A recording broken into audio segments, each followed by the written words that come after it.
Muy buenas tardes. Hoy nos acompaña, estoy en la grata compañía y que ustedes van a estar también, de Gonzalo Ramírez Galler. Don Gonzalo, economista, analista político, nos ha acompañado en muchos programas, así que no requiere mucha presentación. El tema de hoy es América Latina, con énfasis en algunos países que están en llamas, como decíamos antes de iniciar el programa. Sí, vamos a profundizar donde hay más conflicto en este momento. Sin embargo, es toda América Latina, al igual que muchas regiones del mundo, que están alebrestadas, que están en crisis, que está con la gente en las calles, que están luchando contra sus gobiernos o con demandas muy violentas, gobiernos que no dan respuestas. Y además, si no es así, algunos, como en el caso del Perú, con 5 presidentes en 4 años, en 5 años 4 presidentes, y ahora convocando una elección de la que vamos a hablar. Bueno, es América Latina convulsa.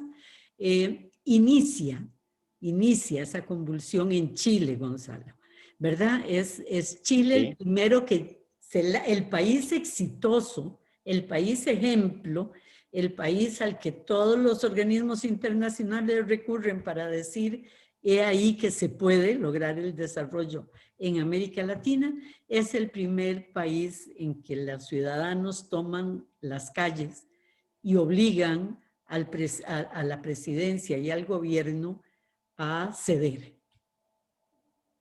Sí, sí, efectivamente. El caso de Chile es el caso, yo creo, más interesante para nosotros, para Costa Rica, porque Costa Rica ha venido siguiendo un camino, digamos, de crecimiento y desarrollo económico y de transformación, digamos, social, que de alguna manera, digamos, se parece, o es muy parecido, diría yo, al proceso chileno en muchos aspectos, ¿verdad? Salvo en su origen, porque en el caso de Chile hay un pecado original ahí espantoso, ¿verdad? Y es que el modelo chileno de crecimiento basado en exportaciones y basado en una desregulación y una de la economía y una privatización importante de sectores y una, digamos, liberalización de mercados, pues nació en la dictadura de Pinochet. Y en el caso de Costa Rica es distinto, ¿verdad? Surgió más de una gran discusión política en los años 80 y jamás llegó a los extremos que llegó el modelo chileno de privatización y de entrega al mercado de algunas funciones esenciales. Seguridad, De la sociedad pensiones, educación, ¿verdad? salud. Que están exactamente y que están un poco en el origen de la crisis que estalló. Estalló la crisis de una manera absolutamente inesperada, como suelen suceder esas cosas, ¿verdad? Estalló por una cosa, por una nimiedad, entre comillas, ¿verdad? Porque subieron las tarifas del transporte público, incluso del subterráneo, del metro, y un grupo de muchachos de un colegio privado, ¿ah? En un barrio de clase media alta de Santiago, hicieron una especie de bochinche, digamos, ¿verdad? En estación del metro, no quisieron pagar, se brincaron los molinetes de entrada, causaron algunos destrozos, la policía quiso intervenir y eso fue como una chispa, porque en cosa de horas el resto de los colegios de Santiago estaban en pie de guerra y rápidamente se les unió a la población. ¿Qué es lo que hay detrás? Bueno, y se llegó a un estallido, digamos, de violencia inusitado, ¿verdad? Y que recordó una vez más, ¿verdad? El trasfondo, digamos, autoritario que hay en mucha de la cultura política chilena y el peso de unas fuerzas de unas fuerzas de seguridad, en este caso, sobre todo carabineros, pues que tienen una tradición de que cuando se trata de reprimir, reprimen sin límites, ¿verdad? En el caso de Chile, entonces inmediatamente, y con esa capacidad analítica que tienen los chilenos, y con esas universidades que tienen los chilenos, que están entre las mejores de América Latina, entre las 10 mejores de América Latina, está la Universidad Católica de Chile y la Universidad Nacional de Chile.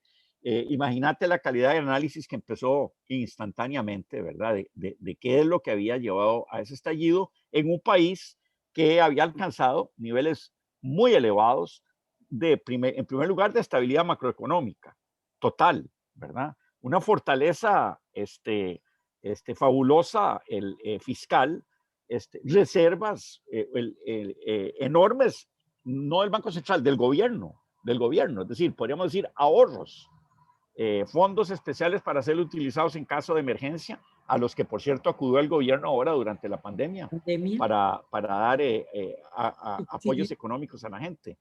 No salieron de ninguna deuda pública, salieron de los fondos reservados del gobierno. Y una economía muy, muy vigorosa y una economía muy dinámica, una economía exportadora de gran calidad, de altísima productividad, que hace todavía nada, 3, 4 años, y todavía hoy día, yo lo digo, ¿verdad? Ponen a Chile en América Latina por excelencia a las puertas de convertirse, digamos, en un país desarrollado. O sea, un país cuyo nivel de desarrollo tecnológico le permite tener un nivel de productividad que garantiza una sostenibilidad en el crecimiento del ingreso a largo plazo, ¿verdad? Y todo eso era la maravilla chilena, y de repente una explosión social espantosa, ¿verdad?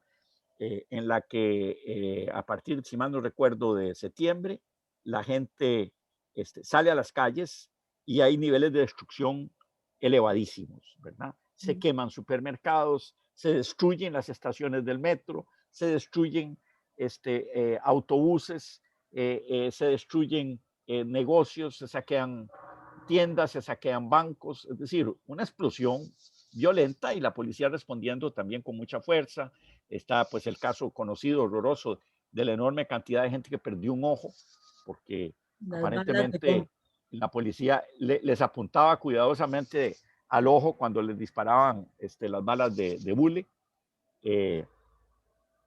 Y por supuesto las muchachas torturadas, violadas, torturadas, en fin, una cosa espantosa, ¿verdad? Y sobre todo para los que vivimos un poco embebidos viendo a Chile con envidia, ¿verdad? Que es el caso mío, francamente lo digo, ¿verdad? Y con admiración. Eh, y entonces, ¿qué es lo qué resulta? Bueno, resulta que es una sociedad, como sociedad, sometida a presiones intolerables, o que resultaron ser intolerables. Primero, una distribución del ingreso muy, muy desigual, ¿verdad? Un descontento generalizado con el modelo neoliberal, porque la presión laboral, la presión para poder mantener un nivel de vida es enorme, ¿verdad? Y ha causado un deterioro tremendo en la calidad de vida de la gente, que la gente vive en una carrera de ratas, como dicen, ¿verdad? Para poder levantarse a las 4 de la mañana, por ejemplo, porque antes vivía en una casita muy, muy pobre, y ahora, gracias a las políticas del gobierno, le dieron una casa nueva, pero en el quinto de los apretados. Es decir, a 2 horas en viaje a su lugar de trabajo, ¿verdad? Entonces tiene que levantarse a las 4 de la mañana, pero tiene que caminar 1 kilómetro porque el transporte público es muy malo para poder llegar a una parada de bus, ¿verdad? El costo del transporte es muy alto, ¿verdad? Tiene que llegar entonces a su lugar de trabajo y tiene que comprar una comida muy cara y tiene que regresarse y llegar muerto de cansado a las 8 o 9 de la noche a ver a sus hijos. a su casa, ¿verdad? A ver a sus hijos, y si necesita ir a un hospital va a tener que viajar 1 hora, porque ahí donde le dieron su casita nueva no hay servicios, ¿verdad? Y sus hijas que van al colegio tienen que viajar también más de 1 hora para llegar al centro educativo, porque tampoco hay centro educativo. Ese tipo de situación tiene a la familia chilena agobiada, pero un punto muy importante, Mimi, es que la familia chilena, y en general los chilenos, tienen uno de los niveles de endeudamiento personal privado más altos del mundo. La deuda total en tarjetas de crédito, hipotecas para la casita y prendas para el carro de los chilenos, Y el equivalen pago, más o menos al 40, y a el más del pago de la 40% del... universidad, los pagos Bueno, de todavía no educación. hemos llegado a eso. Todavía no hemos llegado a eso. Esa deuda personal equivale a aproximadamente al 40% del Producto Interno Bruto de Chile. Imagínense usted, la familia chilena tiene niveles altísimos de endeudamiento que le obligan a gastar la mitad a veces de su sueldo en pagar deudas. Como efecto, sí, de las reformas neoliberales del general Pinochet, la salud se privatizó y la educación se privatizó, ¿verdad? No solo se privatizó, incluso se municipalizó, ¿verdad?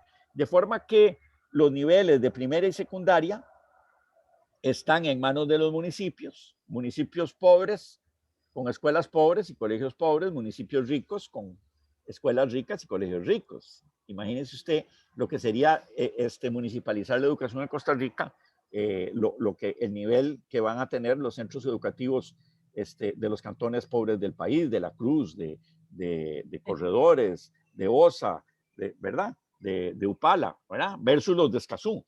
Y se privatiza la educación, pero entonces lo más terrible es que en esa presión, digamos, para consumir y para tener movilidad social, es indispensable tener educación superior. Y claro, la oferta de educación superior en Chile es amplísima, pero es muy cara, porque te la cobran. No hay educación gratuita. Entonces, tenés que ir a un banco a pedir un préstamo que lo vas a pagar después durante 10 años, 15 años, habiendo hipotecado la casa de los papás para poder pagar el préstamo. Pero además de eso, como no hay tampoco salud social, no hay un sistema de salud público, tenés que pagar mensualmente cuotas muy altas por seguros de salud que son más o menos privados.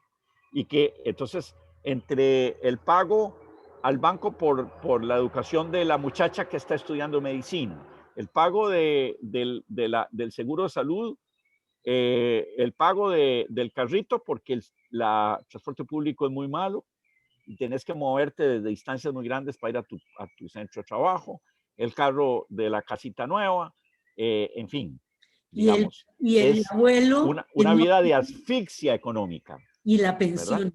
las pensiones, el problema de Y las pensiones. además, los programas de pensiones se privatizaron también en Chile, con una estafa social enorme, porque cuando ya se cumple los niveles de edad en que la gente ahora ha tenido que pensionarse con los nuevos sistemas de pensión, resulta que la pensión son miserables, ¿verdad?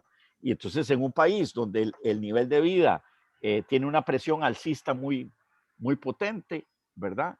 Y donde todo es privado y todo es caro, si recibiste una pensión de, por decirte algo, $300, $400 al mes, $500 al mes, de ahí estás condenada a vivir prácticamente en la pobreza, por no decir en la miseria. Todas esas presiones, ¿verdad? En medio de una economía floreciente, en medio de un incremento absoluto, demostrable estadísticamente digamos, de los índices de salud, de los índices de nivel educativo, de los índices de consumo, de acceso al agua potable, de acceso al... Todo eso sobre el papel muy bien, pero el costo personal para el chileno de alcanzar todo eso es terrible. Y eso, en una sociedad además, donde las diferencias sociales son muy marcadas. Leemos en los diarios, esto no es un invento mío, que hay, digamos, un nivel de, ¿qué palabra usar?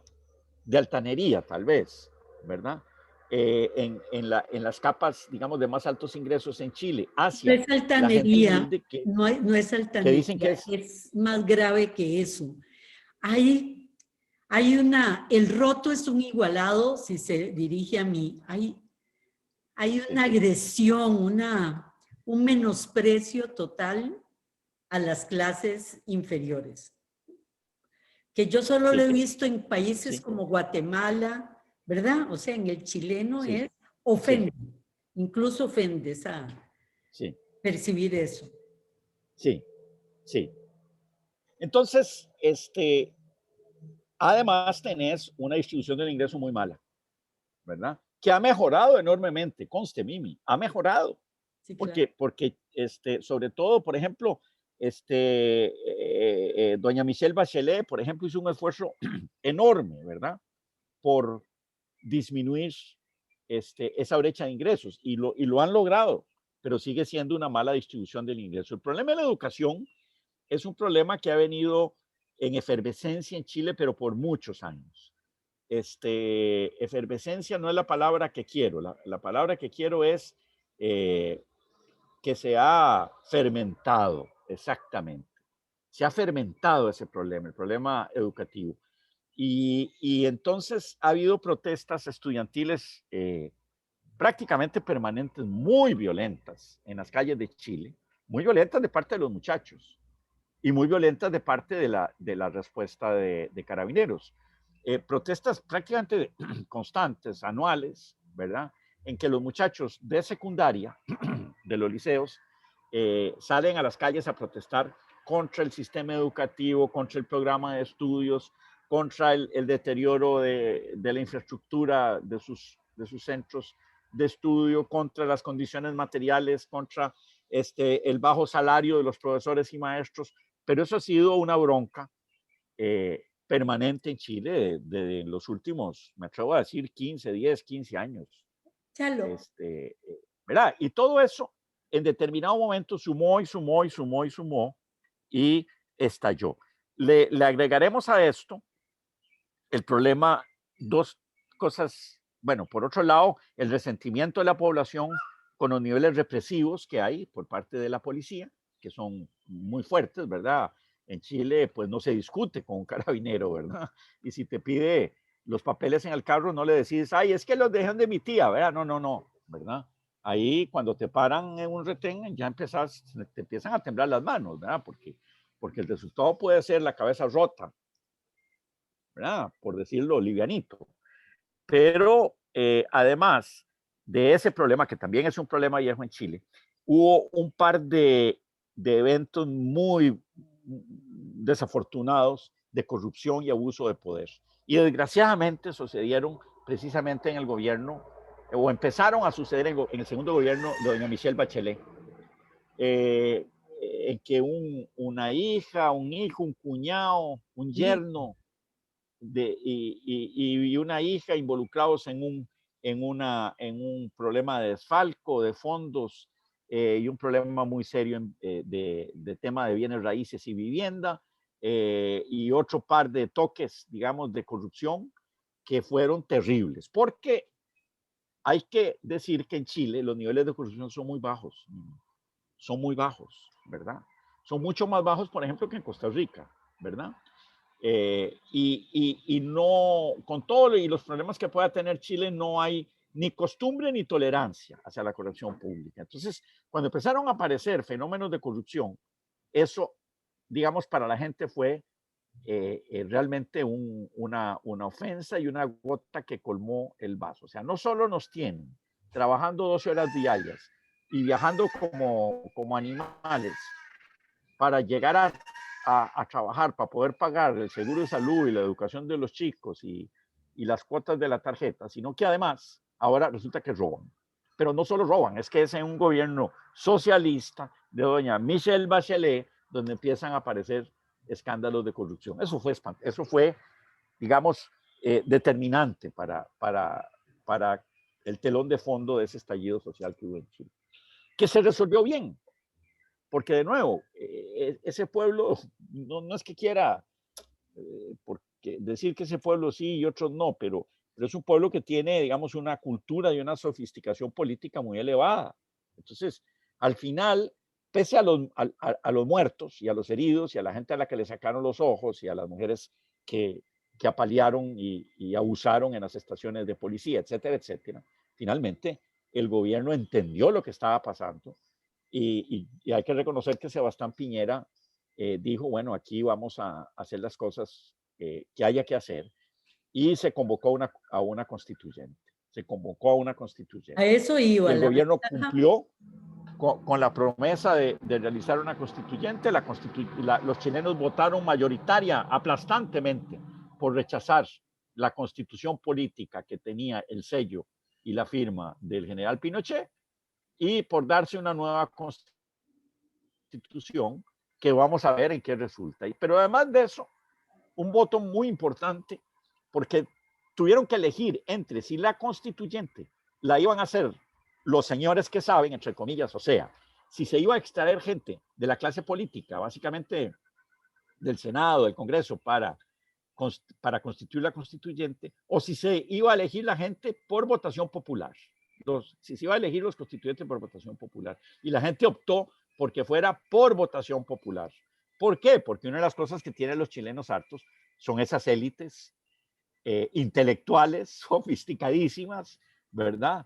Del mayor nivel, digamos, retórico y lógico y académico, intelectual, pero que los tienen aquí encaramados en la cabeza. Hay que acordarse que un senador chileno, por ejemplo, gana muchísimo más plata que cualquier miembro de cualquier Congreso o Asamblea Legislativa o Parlamento Europeo. Ganan mucho más, por ejemplo, que los miembros del Parlamento Británico, ¿verdad? Tienen sueldos descomunales, con secretarias y carros, y todos tienen doctorados de la Universidad Católica de Chile y después de Harvard, por supuesto, ¿verdad? Pueden dar clases en las mejores universidades del mundo, pero la gente está hasta aquí de eso, ¿ves? De que los gobiernen esos monosabios petulantes. Tenemos que ir, Chalo, a un corte. ¿Verdad? Creo que lo hablábamos antes del programa. Y pasamos inmediatamente a Perú. A Perú, si usted quiere, doña Mimi, sí, o lo que usted quiera. Sí. Primero al corte, y solo quería señalar algo que dijimos antes de que entráramos al programa. Chile, con esa educación, en esa educación que tiene política, encontró una salida. Es de los pocos países en América Latina como que van en esta línea, vamos, ¿verdad? Y eso les da tiempo y posibilidades de salir adelante. Les da tiempo. Exacto. Sí. Vamos a un corte, regresamos con ustedes en unos minutos.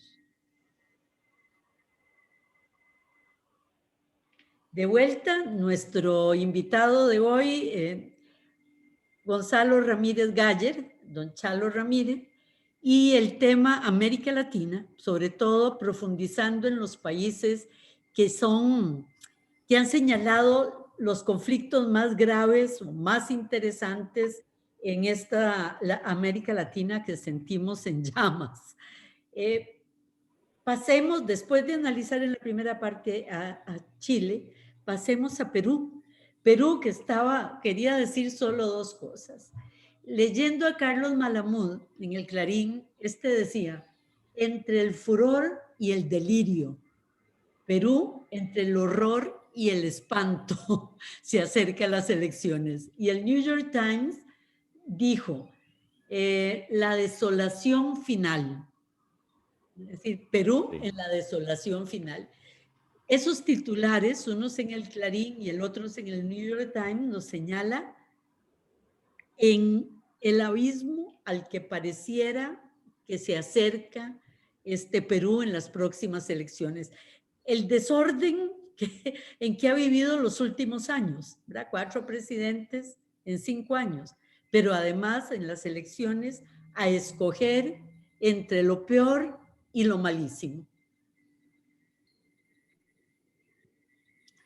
Sí, el caso de Perú, Dave, da mucha tristeza a mí, ¿verdad? Da mucha tristeza. Yo debo empezar por confesar, ¿verdad? Que ya en el caso del Perú ya yo tengo una vinculación emocional, ¿verdad? Porque una parte de mi familia es peruana, ¿verdad? Y una parte muy amada, ¿verdad? Fue el primer país sudamericano que yo conocí, siendo yo muy jovencito, ¿verdad? Y fue la primera vez que yo vi ese estilo de vida, digamos, de esas oligarquías, ¿verdad? Sudamericanas que era tan distante. Imagínense usted en 1967, ¿verdad? 67, ni hace 40 y no sé cuántos años. En Costa Rica lo que comíamos era arroz, frijoles, ensalada de repollo y un bistec de aquellos nacionales que eran delgaditos, ¿verdad? Y plátano maduro, ¿verdad? Y un vaso de leche de 2 pinos en todas las casas, por muy pudientes que fueran en Costa Rica, ¿verdad? Entonces, aquella cosa de comer en platos de plata, ¿verdad? Siempre con un mesero con corbatín, digamos, en la casa, ¿verdad? Pues eso aquí no se veía, no se veía, ¿verdad? Y bueno, entonces Perú es un país que ha intentado, ¿verdad? Denodadamente el poder deshacerse de ese terrible lastre que en el caso de Perú es más fuerte que ningún otro lugar casi de Latinoamérica, de ese terrible lastre colonial, ¿verdad? En Perú la colonia casi está todavía a flor de piel, porque es que empecemos porque la independencia del Perú permaneció como organización, ¿verdad? Digámoslo así, política, ¿verdad? Parte del sistema colonial, permaneció fiel a España casi hasta el final, ¿verdad? Y fue invadido por San Martín desde el sur, desde Chile, y por Bolívar desde el norte, desde Ecuador, y a la fuerza, digámoslo así, liberaron Perú del yugo español. Y se dio la última gran batalla en Ayacucho, ¿verdad? Donde ya fue totalmente destruido el ejército español. Pero en Perú no ha habido esas horribles convulsiones sociales que se han dado en países similares de América, por ejemplo en México, de América Latina.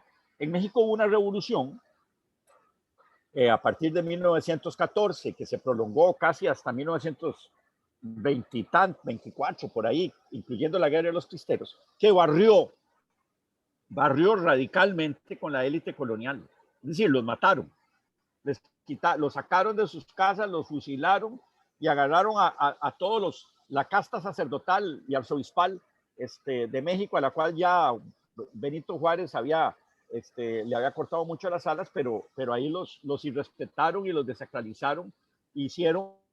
Barrió la Revolución Mexicana como una tormenta de sangre, digamos, ¿verdad? Y hizo de México tabula rasa y se volvió a escribir otra vez la vida política de México, ¿verdad? Y la Constitución de 1917 y lo que eventualmente fue el PRI, etcétera, etcétera.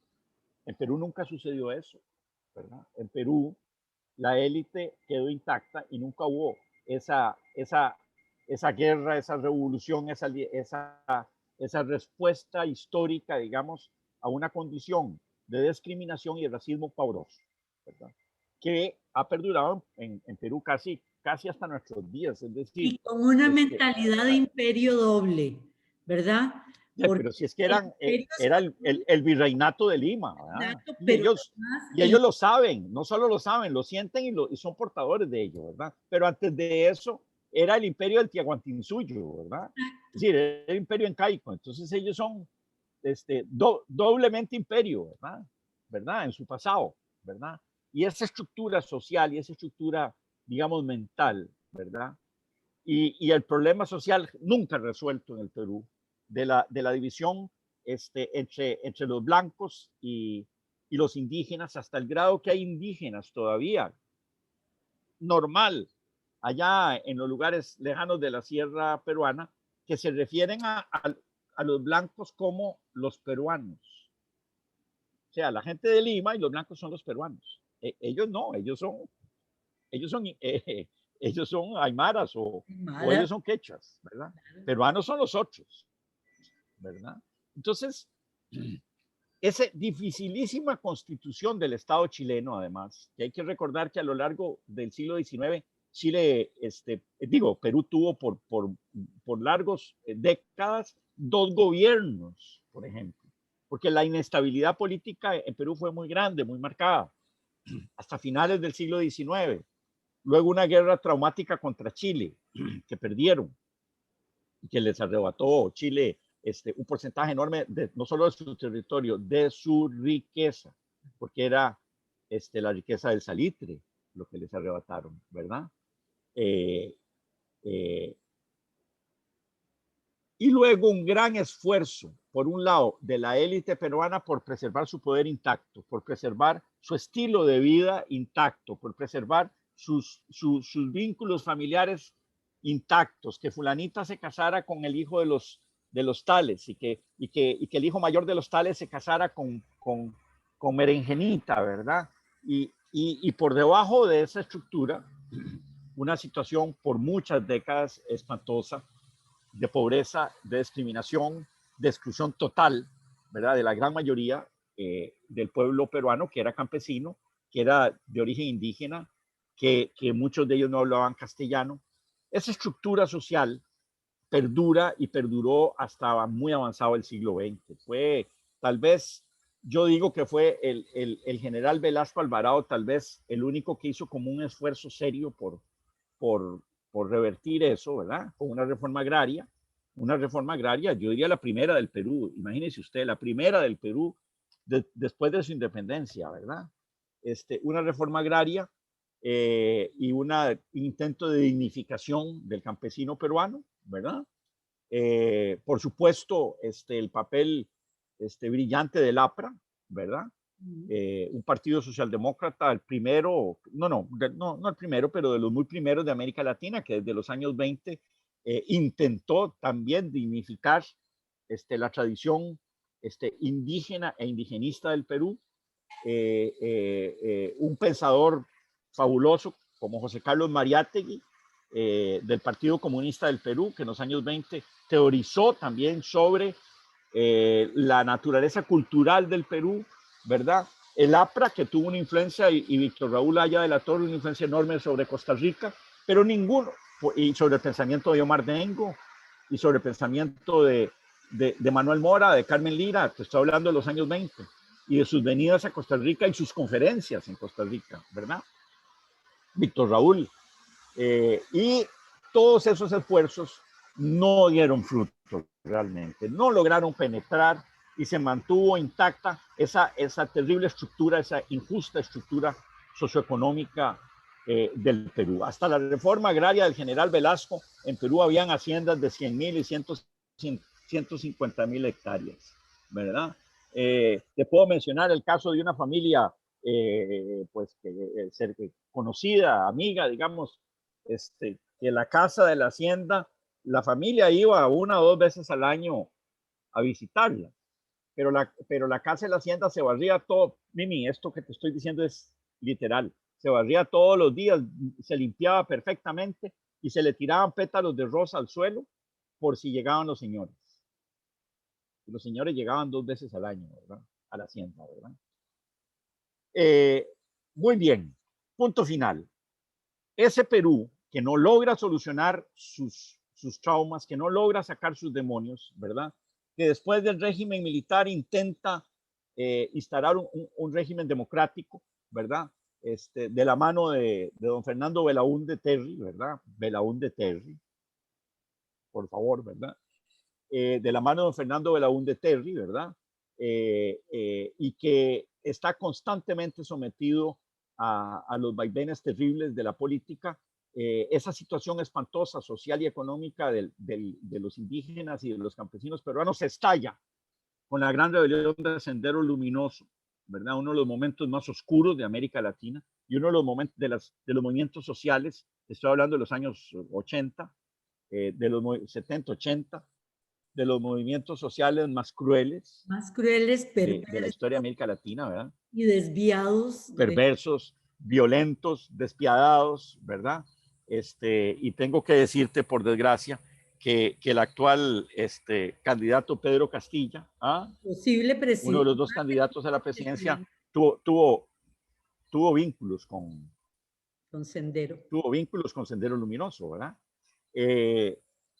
Entonces, ¿qué te digo? Que esa rebelión de Sendero Luminoso hizo que Perú tocara fondo, porque ahí se eligió el Perú, tuvo que escoger entre Vargas Llosa, un muy amigo, digamos, de la clase alta peruana, y don Alberto Fujimori, que era un profesor universitario, rector de la Universidad de La Molina, que es una prestigiosa, muy prestigiosa escuela, de las más prestigiosas escuelas de agronomía de América Latina, La Molina, la Universidad de La Molina, y apareció de la nada don Alberto Fujimori y la gente votó por él. Fue, creo yo, el primer anuncio en América Latina de que en determinadas circunstancias cualquiera podía ser presidente, ¿verdad? Solo que don Alberto Fujimori no era cualquiera. Don Alberto Fujimori, un japonés, ingeniero agrónomo, un hombre inteligentísimo, muy astuto, formado probablemente con toda la tradición autoritaria japonesa, ¿verdad? Porque él era hijo de padres japoneses y algunos sus enemigos dicen que había nacido en Japón, que tomó el poder y que construyó una de las dictaduras más eficientes, ¿verdad? Tan eficiente y tan brutal como la de Augusto Pinochet, ¿verdad? Y utilizando todos los instrumentos al alcance del Estado, logró derrotar a Sendero Luminoso.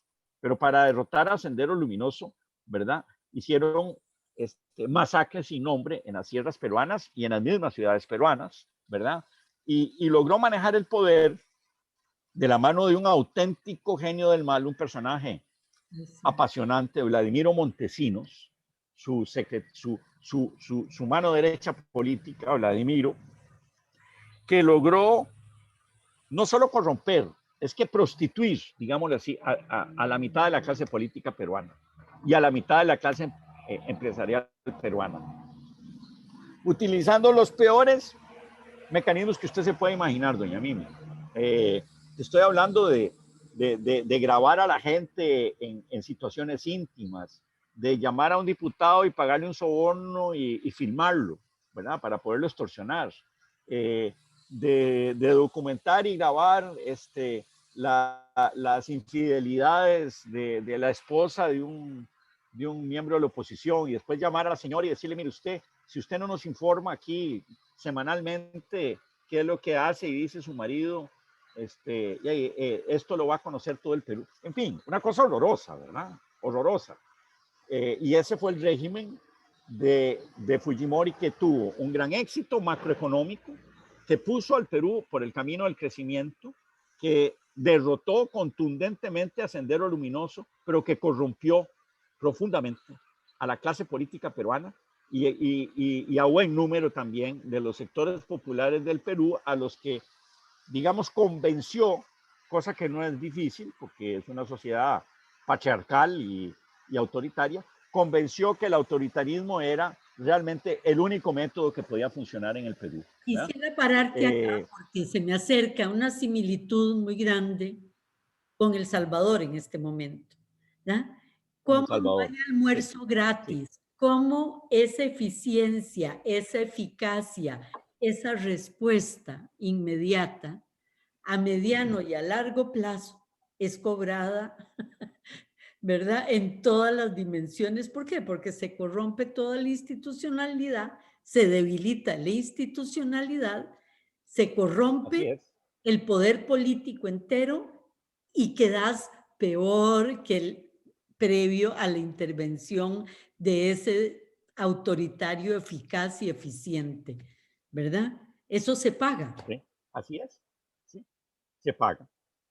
Porque es una eficiencia que nace de la autoridad personal de un individuo y que para poderse sostener tiene que destruir la institucionalidad, tiene que destruir la legalidad y tiene que, en sustitución de ello, construir mecanismos perversos de manejo y gestión del poder.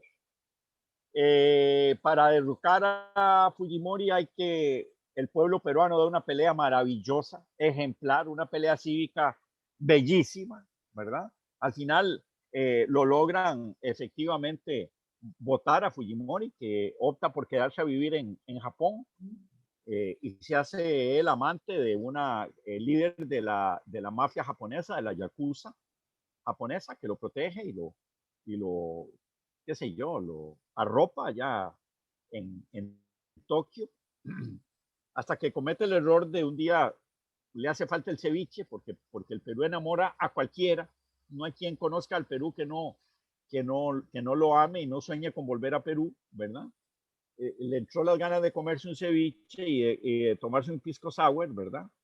Y se acercó todo lo que pudo, llegó a Chile y extraditaron al Perú.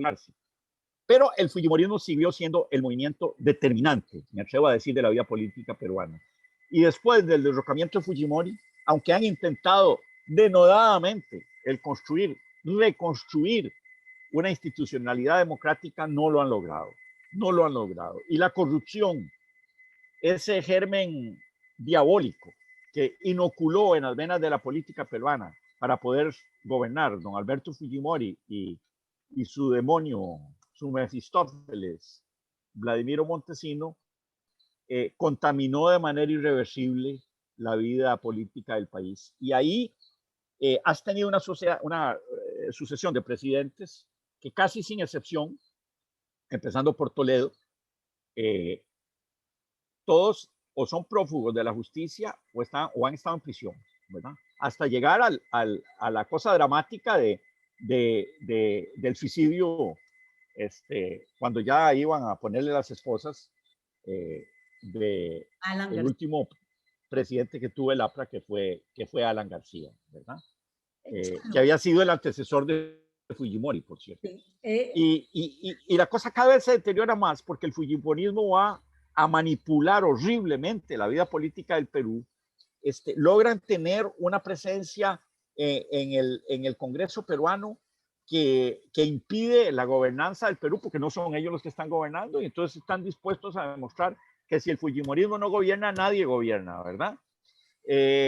Han inoculado de manera generalizada el crimen organizado en la vida política peruana. Y con don Alberto en la cárcel, pues la señora hija de él, doña Keiko Fujimori, se constituyó en la líder del fujimorismo y está a las puertas de la presidencia de la República. Pero te estoy hablando de una persona que tiene por lo menos 3 acusaciones penales por crimen organizado y por lavado de dinero. Y muchos de los miembros de su entorno, ¿verdad? Son personas que están ligadas, pero de forma manifiesta al crimen organizado. Te puedo decir que el último drama, digamos, fue la destitución de don Pedro Pablo Kuczynski. Pedro Pablo Kuczynski es un señorón, digamos, un hombre de primer orden intelectual, miembro, no digo de la élite peruana, digo de la élite mundial, ¿verdad?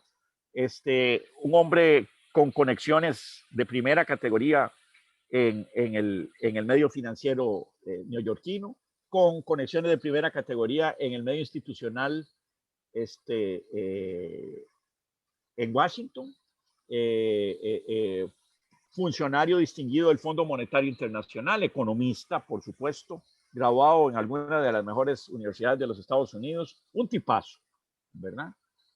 Y desafortunadamente, no sé si es cierto o es falso, pero desafortunadamente le destapan, y por supuesto, el fujimorismo de primero, le destapan vinculaciones de corrupción con Odebrecht, con la transnacional brasileña.